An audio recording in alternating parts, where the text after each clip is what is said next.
you're talking about. But we were so happy. Akala ko nga siya na yung forever ko eh. Until one day, nahuli ko siya. May iba pa pala siyang babae.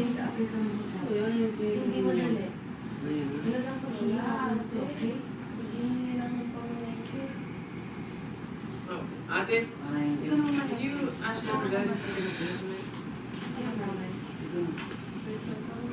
Halika.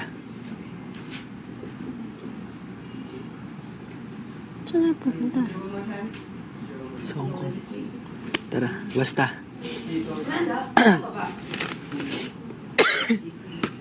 Sorry, ate. Hindi ako ayos. Mayroon siya. So I've been Kapag researching the broken-hearted ako, millennials these days. sinisigaw ko lahat ng sama ng loob ko. They travel a lot. For those who can't afford the luxury of time, Mga kahit kayo manloko kayo. they prefer staycations. Dito na tayo papasok. O ikaw naman. Sorry. Amanda, wala ka ba? Nakakahiya. Sorry. Sige na. Tayo lang naman dito eh. Tayo lang tao dito. Mababaking naloko sa akin, nanakit sa akin. Ako pa rin sinayang nyo. Amanda, wala ka ba? I hate you, Mike. I hate you. Manloloko ka.